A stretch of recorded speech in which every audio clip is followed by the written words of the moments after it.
अस्सलाम वालेकुम friends, welcome back to my channel.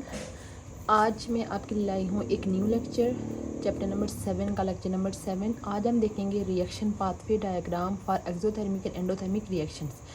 यानी कि हमारे पास जब एक्सोथर्मिक रिएक्शन और एंडोथर्मिक रिएक्शन का जो रिएक्शन पाथवे होता है उसके अंदर क्या तब्दीली आती है अगर हम कैटलिस्ट को यूज़ करें और अगर कैटलिस्ट को यूज़ ना करें। ठीक है, कैटलिस्ट के बारे में हमने पिछले लेक्चर में भी देखा था कि कैटलिस्ट वो सब्सटेंस होता है जो कि किसी सब्सटेंस किसी रिएक्शन के दौरान एक्टिवेशन एनर्जी को क्या कर देता है, कम करके उस रिएक्शन को स्पीडली जो है वो प्रोसीड करता है। यहाँ पे हम कैटलिस्ट की एक और डेफिनेशन देखेंगे कि कैटलिस्ट एक तो एक्टिवेशन एनर्जी कम करता है। ठीक है, वो एक्टिवेशन एनर्जी कम कैसे करता है, क्या प्रोसेस करता है तो एक्टिवेशन एनर्जी कम हो जाती है। वो क्या करता है, change the pathway of a reaction, change pathway of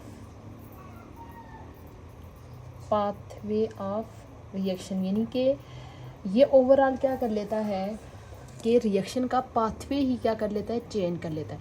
यानी कि हो सकता है कि यहाँ से अगर उसने ये ए से बी बनाना है तो हो सकता है ए से जब डायरेक्ट बी बन रहा हो उसको बहुत ज़्यादा एनर्जी चाहिए हो। ठीक है, वो इसकी एक्टिवेशन एनर्जी को लोअर करने के लिए वो क्या करेगा, यहाँ से एक अलग पाथवे जनरेट कर लेगा। अब इस पाथवे से क्या होगा कि बहुत कम एनर्जी चाहिए होगी। ठीक है, यानी कि हम कह सकते हैं कि कैटलिस्ट क्या करता है, लोअर दी एक्टिवेशन एनर्जी, किसी भी रिएक्शन की एक्टिवेशन एनर्जी को क्या करता है, लोअर करता है। कैसे, by change the pathway of reaction. यानी उस रिएक्शन का जो पाथवे है वो चेंज करके, रास्ता चेंज करके वो ओवरऑल उस रिएक्शन की जो एक्टिवेशन एनर्जी क्या कर देता है, कम करता है। ठीक है, लेकिन इसके लिए एक और याद रखें कि जो कैटलिस्ट होता है ये कभी भी उसमें हिस्सा नहीं लेता। Do not take part in reaction, take part in reaction, reaction के अंदर जो है वो ये हिस्सा नहीं लेता। ठीक है, तो उसके बाद आपने ये याद रखना है कि वो रिएक्शन जो कैटलिस्ट की मौजूदगी में होती हैं या कैटलिस्ट की वजह से प्रोसीड होते हैं, ऐसे रिएक्शंस को बोला जाता है catalysed reaction. Catalysed reaction, catalyse reaction mean कि ऐसे रिएक्शन जो किसकी मौजूदगी में हो रहे हैं, कैटलिस्ट की मौजूदगी में हो रहे हैं, उनको कैटलाइज्ड रिएक्शन कहते हैं। ठीक है, और जो कैटलिस्ट होता है वो हमेशा बहुत स्मॉल अमाउंट में लिया जाता है। कभी भी कैटलिस्ट को हम इतनी यानी कि बहुत ज़्यादा अमाउंट में नहीं लेते। कैटलिस्ट को हमेशा क्या लिया जाता है, स्मॉल अमाउंट में लिया जाता है। और दूसरा, ऑलरेडी मैं इसके बारे में बता चुकी हूँ कि कैटलिस्ट जाके क्या करता है, ओवरऑल एक्टिवेशन एनर्जी कम करता है और रिएक्शन के लिए एक इतना आसान पाथवे प्रोवाइड कर लेता है कि वो इवन के लो टेम्परेचर और नॉर्मल कंडीशंस के ऊपर भी हो सकती है। यानी कि हो सकता है कि एक रिएक्शन को होने के लिए तकरीबन जो है वो 1000 डिग्री सी टेम्परेचर चाहिए हो। ठीक है, लेकिन जब हम वहाँ पे कैटलिस्ट यूज़ करेंगे तो कैटलिस्ट यानी वो जो दो रिएक्टेंट्स आपस में मिलके प्रोडक्ट्स बनाने जा रहे हैं, उन रिएक्टेंट्स को वो एक ऐसा आसान पाथवे प्रोवाइड कर लेगा कि 100 के बजाय हो सकता है कि वो रिएक्शन 50 पे प्रोसीड हो जाए। और ये सारा जो है वो किसकी वजह से पॉसिबल होगा, जब हम वहाँ पे कैटलिस्ट यूज़ करेंगे। यानी कि कैटलिस्ट क्या करता है, रिएक्शन को स्पीड अप कर लेता है। उसके बाद नेक्स्ट यानी कि पीछे हम पढ़ चुके हैं कि जब कैटलिस्ट को यूज़ किया जाता है तो कैटलिस्ट क्या करता है कि उनका जो इफ़ेक्टिव कोलियन होता है वो इंक्रीज़ कर देता है। इफ़ेक्टिव कोलियन इंक्रीजेस। यानी आपको पता होना चाहिए कि जब भी कोई रिएक्शन होता है तो रिएक्शन होने के लिए सबसे पहला स्टेप ये है कि वो दो रिएक्टिंग सब्सटेंस आपस में क्या करें, उनका कोलियन हो, और वो कोलियन भी ऐसा नहीं हो बल्कि इफ़ेक्टिव कोलियन हो। ठीक है, तो रिएक्शन ये जो कैटलिस्ट के यूज़ होने की वजह से जो उन रिएक्टिंग सब्सटेंस का आपस में जो कोलियन होगा वो कौन सा कोलियन होगा, इफ़ेक्टिव कोलियन होगा। यानी हम ओवरऑल कह सकते हैं कि हमारे पास क्या हो जाएगा कि रिएक्शन रेट क्या हो जाएगा, इंक्रीज़ हो जाएगा।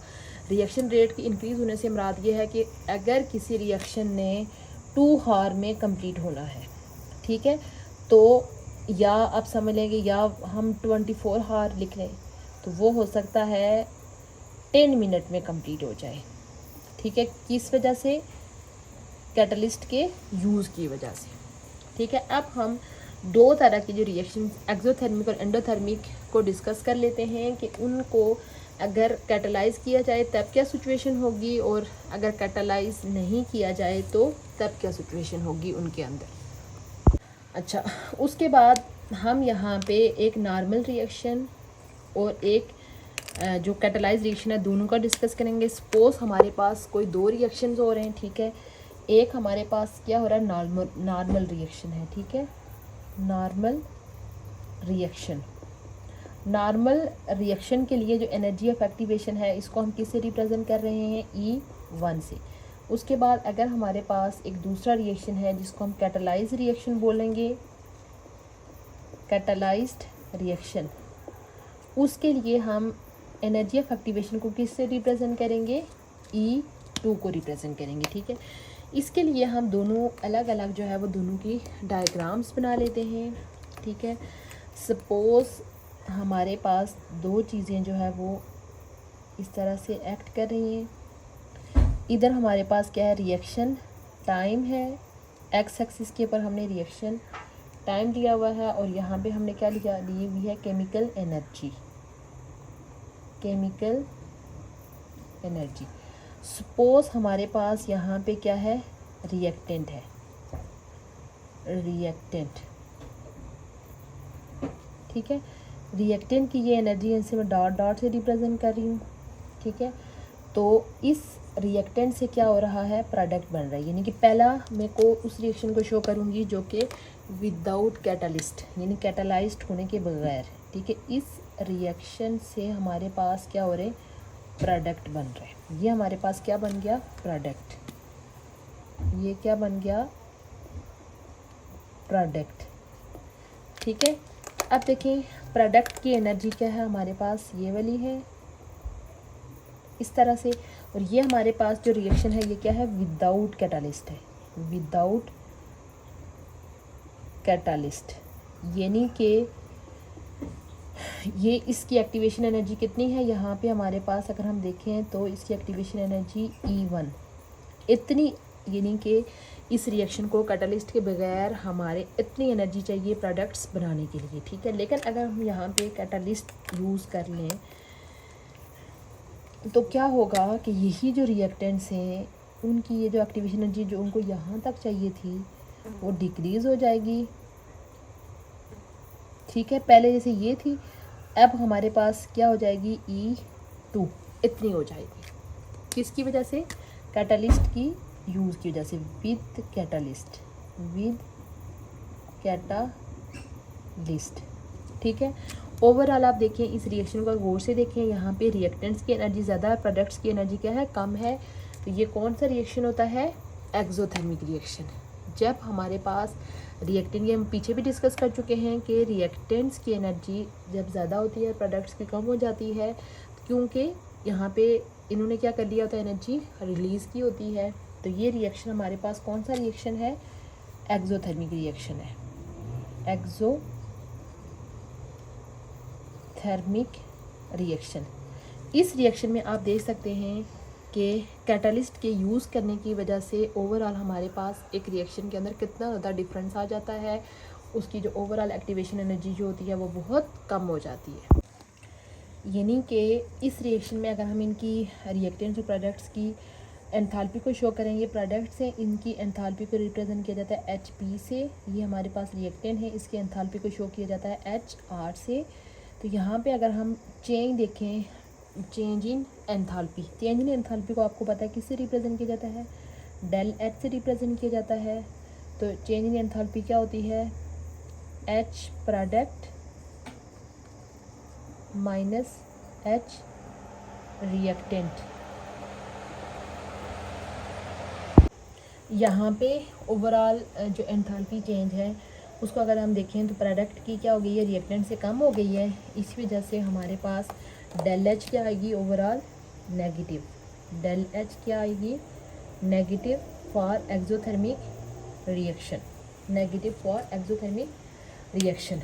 ठीक है, तो इस रिएक्शन में हमने देखा कि जो एक्सोथर्मिक रिएक्शन में जो activation energy for products making is यानी E2 is less than E1, जो कि कैटलिस्ट के बगैर रिएक्शन क्या हो रहा है, प्रोसीड हो रहा है। ठीक है, अब यही जो एनर्जी डायग्राम है वो हम एंडोथर्मिक रिएक्शन के लिए भी देख लेते हैं कि उनके अंदर क्या होता है कि हमारे पास